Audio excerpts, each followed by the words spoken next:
തമിഴിനും തെലുങ്കിനും ബോളിവുഡിനും 100 കോടി ക്ലബ്ബ് എന്നത് സാധാരണമായിരുന്ന ഒരു കാലത്ത് മലയാള സിനിമയെ സംബന്ധിച്ചിടത്തോളം അത്തരം സ്വപ്നങ്ങളൊക്കെ വിദൂരത്തായിരുന്നു. ഇന്ന് 100 കോടി, 150 കോടി, അങ്ങനെ 300 കോടി വരെ മലയാള സിനിമാ മേഖല കൈപ്പിടിയിൽ നിസ്സാരമായി ഒതുക്കി. ഇത്തരം റെക്കോർഡുകളെ കുറിച്ച് പറയുമ്പോൾ ആദ്യം തന്നെ മലയാളി മനസ്സിലേക്ക് ഓടിയെത്തുന്നത് മോഹൻലാൽ എന്ന നടന വിസ്മയമാണ്. മലയാളത്തിലെ എക്കാലത്തെയും ക്രൗഡ് പുള്ളറായ താരരാജാവാണ് മോഹൻലാൽ എന്ന് പറഞ്ഞിരുന്ന കാലമൊക്കെ എന്ന് പോയി. ഇന്ന് മോഹൻലാൽ എന്ന പേര് കേട്ടാൽ തന്നെ ജനമനസ്സുകളിലേക്ക് ഓടിയെത്തുന്നത് ബോക്സ് ഓഫീസ് കളക്ഷൻ റെക്കോർഡുകളുടെ കണക്കുകളാണ്. ബോക്സ് ഓഫീസ് റെക്കോർഡുകൾ പലതും ഇന്ന് മോഹൻലാലിന്റെ പേരിലാണ്. തരുൺമൂർത്തി മോഹൻലാൽ കൂട്ടുകെട്ടിൽ തിയേറ്ററുകളിലേക്ക് എത്തിയ തുടരും എന്ന ചിത്രമാണ് ഏറ്റവും ഒടുവിലായി റെക്കോർഡുകൾ ഭേദിച്ച് മുന്നിൽ നിൽക്കുന്നത്.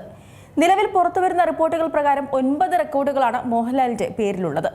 2013 പുറത്തിറങ്ങിയ ദൃശ്യമായിരുന്നു ഇത്തരം റെക്കോർഡുകൾക്ക് ആദ്യമായി വഴിതെളിച്ചത്. ആദ്യമായി ആഗോളതലത്തിൽ 50 കോടി നേടിയ ചിത്രമായിരുന്നു ദൃശ്യം. മോഹൻലാൽ ജിത്തു ജോസഫ് കൂട്ടുകെട്ടിൽ പുറത്തിറങ്ങിയ ചിത്രം കുടുംബ പ്രേക്ഷകരടക്കം ഇരു കൈകളും നീട്ടിയാണ് സ്വീകരിച്ചത്. മലയാള സിനിമാ ചരിത്രത്തിൽ അതുവരെയുണ്ടായിരുന്ന സകല കളക്ഷൻ റെക്കോർഡുകളും ഭേദിച്ചുകൊണ്ട് ദൃശ്യം ബോളിവുഡിലെ നാഴികക്കല്ലായി മാറുകയായിരുന്നു.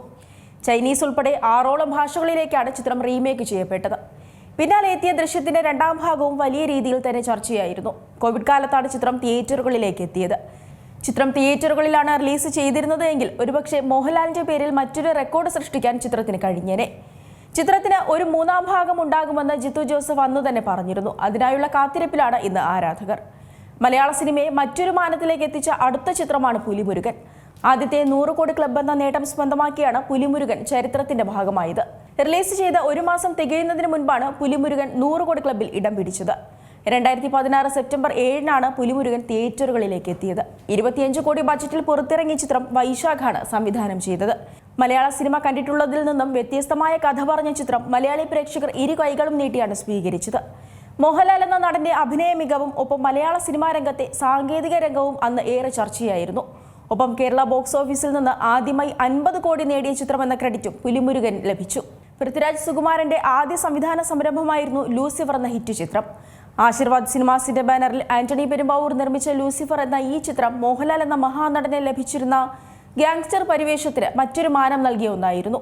നിരവധി കളക്ഷൻ റെക്കോർഡുകളാണ് ലൂസിഫർ തകർത്തത്. ആദ്യത്തെ 50 കോടി ഓപ്പണിംഗ് നേടിയ ചിത്രമെന്ന റെക്കോർഡുമായി എത്തിയ ലൂസിഫർ വിദേശത്തെ ആദ്യത്തെ 50 കോടി ഗ്രോസ് നേടിയ ചിത്രം കൂടെയായി മാറി. അവിടെയും ലൂസിഫറിന്റെ തേരോട്ടം അവസാനിച്ചില്ല. റിലീസ് ചെയ്ത് 50ാം ദിവസം എത്തിയപ്പോൾ മലയാളത്തിലെ ആദ്യ 200 കോടി ക്ലബ്ബിലെത്തുന്ന ചിത്രമായി ലൂസിഫർ മാറി.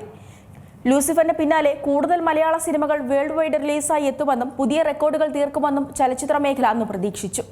എന്നാൽ പ്രതീക്ഷിക്കാതെ എത്തിയ കോവിഡ് എന്ന മഹാമാരി ഇതിനൊരു തിരിച്ചടി സൃഷ്ടിച്ചു. എന്നാൽ അതുകൊണ്ടൊന്നും മലയാള സിനിമാ മേഖല തകരില്ലെന്ന കാലം ക്രമേണ തെളിയിക്കുന്ന കാഴ്ചകളാണ് പിന്നീട് നമ്മൾ കണ്ടത്. പഴയതിലും ശക്തമായാണ് കോവിഡിന് ശേഷം മലയാള സിനിമാ മേഖല തിരിച്ചെത്തിയത്.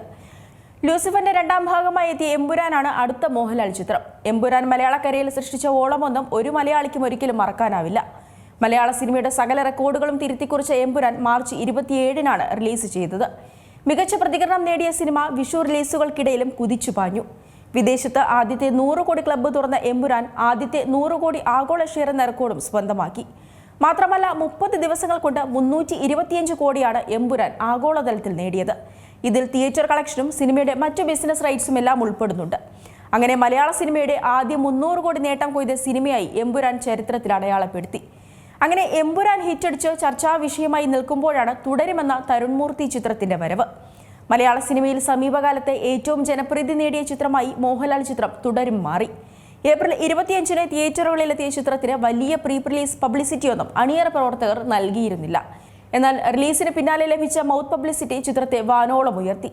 എമ്പുരാൻ ഹിറ്റായിരുന്നു എങ്കിൽ പോലും മോഹൻലാൽ എന്ന നടനെ ഏറ്റവും കൂടുതൽ ആൾക്കാർ ഉൾക്കൊണ്ടത് തുടരുമെന്ന ചിത്രത്തിലെ പ്രകടനത്തിലായിരുന്നു. തങ്ങളുടെ പഴയ ലാലേട്ടനെ തിരിച്ചു കിട്ടിയ സന്തോഷമായിരുന്നു മലയാളികൾക്കാകെ. ആദ്യത്തെ 100 കോടി കേരള ഗ്രോസ് സ്വന്തമാക്കിയ ചിത്രം കേരളത്തിലെ ഇൻഡസ്ട്രി ഹിറ്റായി മാറിയ കാഴ്ചയാണ് പിന്നീട് നമ്മൾ കണ്ടത്. ആഗോള ബോക്സ് ഓഫീസിൽ 200 കോടി ക്ലബ്ബിലും എത്തിയ ചിത്രം ഇനിയും മുന്നേറുമെന്ന് തന്നെയാണ് റിപ്പോർട്ടുകൾ സൂചിപ്പിക്കുന്നത്. മാത്രമല്ല 40 ലക്ഷം ടിക്കറ്റുകളിലധികം ബുക്ക് മൈ ഷോയിലൂടെ വിറ്റഴിച്ച് എമ്പുരാനെ അടക്കം പിന്നിലാക്കി 2ാം സ്ഥാനത്ത് എത്തിയിരിക്കുകയാണ് തുടരുമെന്ന മോഹൻലാൽ ചിത്രം. അങ്ങനെ മോഹൻലാൽ എന്ന നടൻ മലയാള സിനിമയിൽ ചാടിക്കടന്നിട്ടുള്ള നേട്ടങ്ങൾ ചെറുതല്ല. ഒപ്പം മലയാളി പ്രേക്ഷകർ മോഹൻലാൽ എന്ന നടനിൽ അർപ്പിച്ചിരിക്കുന്ന വിശ്വാസം കൂടെ ഇതിൽ നിന്നും വ്യക്തമാവുകയാണ്.